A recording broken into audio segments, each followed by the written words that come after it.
Raptor fans, I wanted to wait a little bit to allow this season to kind of settle with us and for us to think about what happened this year and talk about the year that was, and then talk about some off-season possibilities for this team and what we look forward to next year, all right? Now, right out of the gate, we're going to start with this season. We're going to talk about the 2020-2021 Toronto Raptors year, which I think we can all agree was more obscure than last season, the previous year. Because the Raptors, they instantly start their season down in Tampa. And we can tell right from the get-go things were not the same. You know, it's obviously not the same as Scotiabank Arena, but even in the bubble format, there was really no home court for anybody. And the Toronto Raptors struggled right out of the gate. We all remember that horrendous start to the year, and they just really didn't come back from that. It got to one point where they were like a game over 500 at one point, and we're feeling great. Then COVID hit the Toronto Raptors, and they went downhill from there, and they just could not regain their footing after that. Then the trade deadline comes around. We all expected Norman Powell and Kyle Lowry to get dealt. Norman Powell did for Gary Trent Jr. and Rodney Hood. And a lot of people had mixed emotions to that, but then we started to see what Gary Trent can do, and we're like, oh, okay, and he's a lot younger than Powell. This is interesting. But the big one was Kyle Lowry. Obviously the franchise cornerstone, the greatest Raptor of all time. And we all were pretty certain he was going to get dealt. It was just a matter of to whom and for what. You know, we heard the rumblings about Miami and Duncan Robinson, and we all heard that they were adamant on getting Tyler Hero. Hero was awful this year. So in hindsight, you think about it, and you're like, well, maybe we should have accepted that deal, especially that Kyle Lowry did not end up moving for the fact of, you know, he wanted to make that one last push. He even said it in his post-game conferences and whatnot. He started the year with this team. He wanted to end the year with the team, but it was up to Masai to make something happen if there was something on the table. And they did not make the move, in retrospect, to try and make this one last push for the playoffs.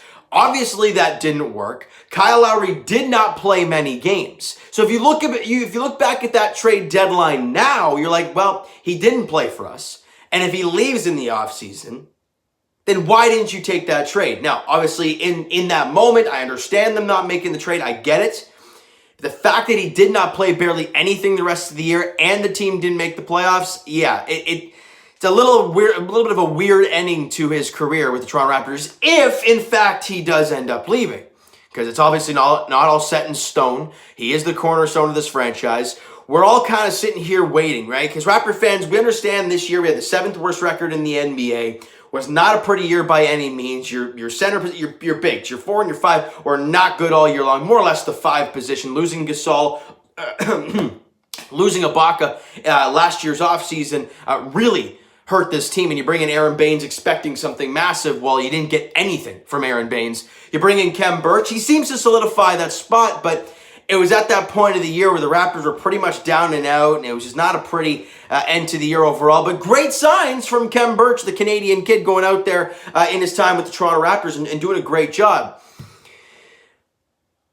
And then you end the year, like I said, 7th worst record in the NBA, and the draft lottery is coming up, and I'll be doing a video post-draft lottery. Because then we know exactly where we're picking, then we can look about who's going in and around there in mock drafts and go from there. So we're all thinking towards next season, right? We're all thinking like, well, okay, fingers crossed, because everything right now in Ontario is getting a lot better day after day. Hopefully it continues to be like that. And, you know, you saw 550 fans at that stupid last Leaf game of this season. You're seeing Montreal let some fans in. You're seeing Winnipeg let some fans in. And they're working towards the conference finals of the hockey playoffs being, you know, allowing them to cross the border. So hopefully by next year for the Toronto Raptors, they are able to play at Scotiabank Arena and have a home court, whether it's jam-packed with fans, whether there's some fans in the stands, whatever the case may be. Does that change what this team does? I think we could all agree, and you heard it from a lot of the players in their postseason interviews. They weren't a fan down there in Tampa. Not that they did a bad job accommodating the Raptors. They probably did a fantastic job. But it's not Toronto. And just like the Blue Jays saw in Tampa, you didn't have a home court. There was a lot of away fans at Emily Arena when the Raptors were at home. So if you come back to Scotiabank Arena, whether it's jammed or not, you're going to have the home crowd. Does that change what this Raptor team is all about? If you run out the same team you did this season with Birch at the 5, Lowry and Fred at the guards, and you have OG, Pascal, and let's say Kem Birch at the 5. I think I already said that once. Does that team look a lot better if you're playing at Scotiabank Arena? I don't know. I think you could probably scratch out some more wins for sure, but this team's record this year was terrible. Now, we can all agree though that a lot of losses this year were within 5 points or one. There was one time this year where they lost back-to-back games by 1 point, and I don't know if that's the lack of clutch, if that's unlucky or whatever the case may be, but they were on the wrong side of a lot of really, really close games this year. I wouldn't say they got completely blown out a lot. So if you're the Raptors and you look at next season, it's like, well, we can be at Scotiabank Arena, we can have fans in the stands, what do? What does this team look like? Do you look to add, to build? Do you look to subtract and add some younger assets? I don't know. There's some bold offseason moves that I've written down here that's definitely a possibility. Well, I wouldn't say it's definitely a possibility, but something to keep an eye on or something that I would be interested in looking at, okay? We talked about the year that was. We'll talk about the offseason real quick before I want to talk a little bit about next year, and then we'll wrap this thing up, all right? Now, the offseason is going to be a very interesting one for the Toronto Raptors because obviously Kyle Lowry's contract is up, and you see a lot of former Toronto Raptors with their contracts up. Obviously, Norman Powell's contract is up, hence why the Raptors traded him, and DeMar DeRozan's contract is up. I understand the only reason they bring him back is for moral victories. Oh, Debo's back. Oh, after leaving, you win a championship, he comes back. Be crazy good. Do you see those guys returning to the Toronto Raptors? Clearly, those two guys love their time in Toronto. Norman Powell clearly made it very clear before the trade happened. He wanted to be a Toronto Raptor, period.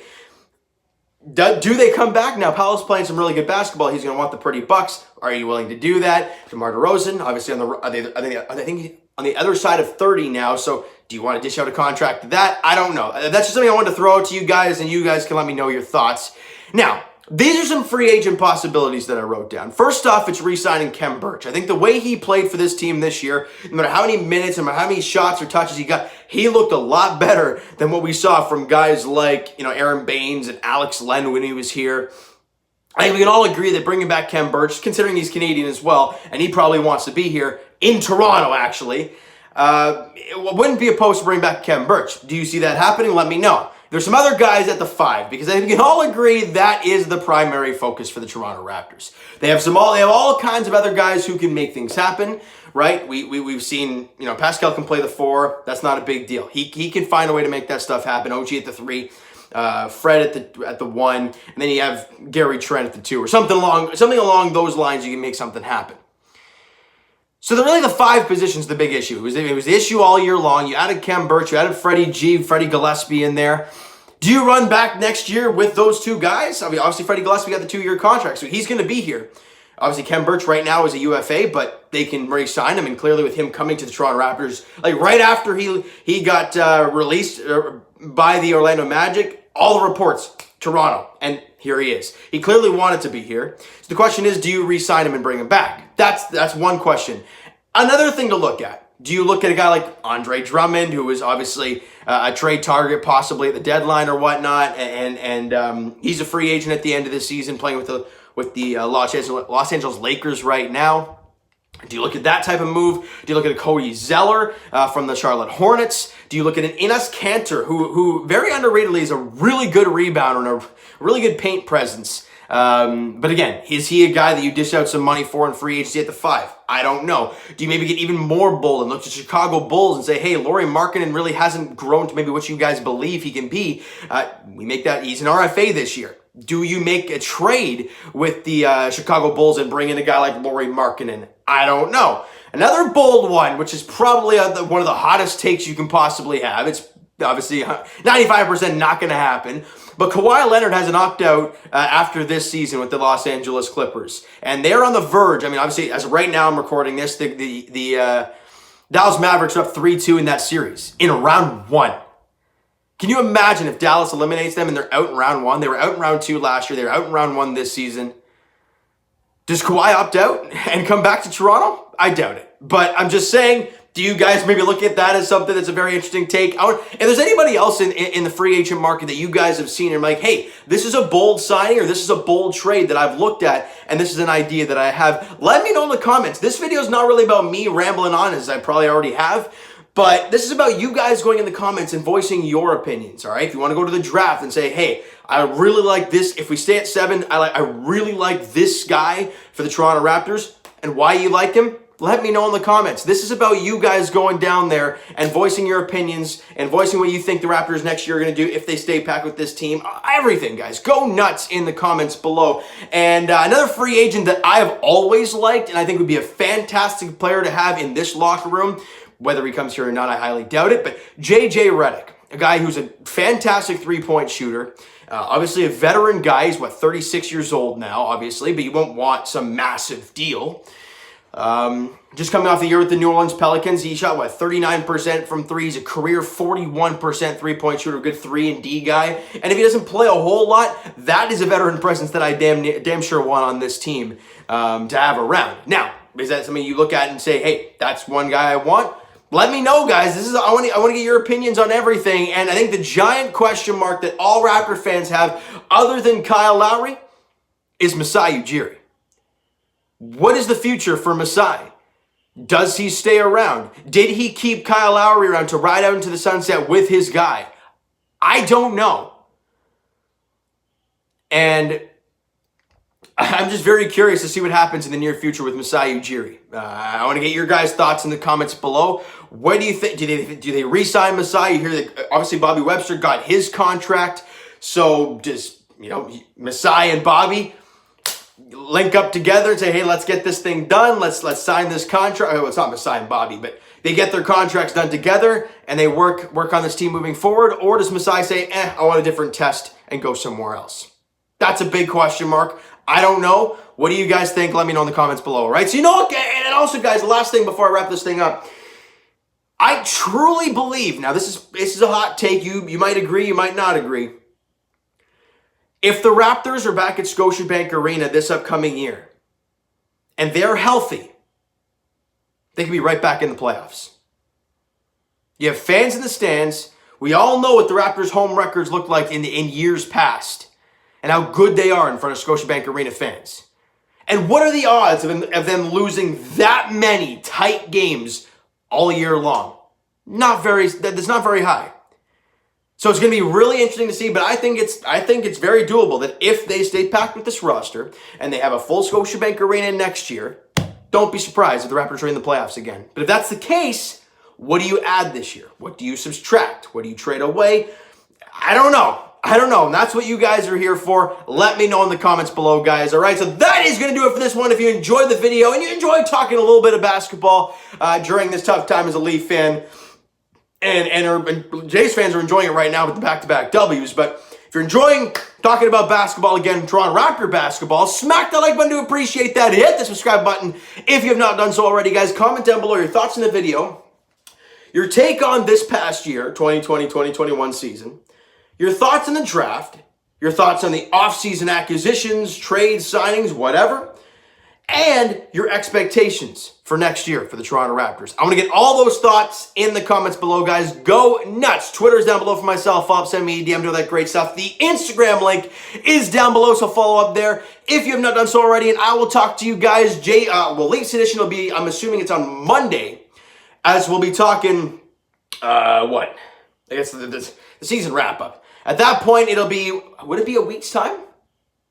I'm pretty sure it'll be 1 week since the debacle that was the Toronto Maple Leafs blowing that series against Montreal and having their season come to an end. We'll talk about that on Monday to give the Leafs an entire week to break things down and to really think about this team moving forward. All right? And as for the Toronto Blue Jays, they open up a 3-game set against the Houston Astros tomorrow night at Salem Field. Hyunjin Ryu gets the ball for the Blue Jays, and Zach Greinke gets the ball for the Houston Astros in Game 1 of the 3-game set at Salem Field. 7:07 first pitch there. Game 1 big series against Houston. You have a big stretch, I think it was of 9 games where you got Houston, Boston, the Yankees, some really good teams. Let's start it strong with your ace on the mound tomorrow at 7:07, all right? So, and for the Raptors, I'll talk to you guys throughout the offseason, whether it's the draft lottery, the actual draft, trades, signings. I'll be here the entire time for you Raptor fans, all right? So thank you guys so much for listening and watching. I hope you enjoyed the video, and we'll talk to you guys then.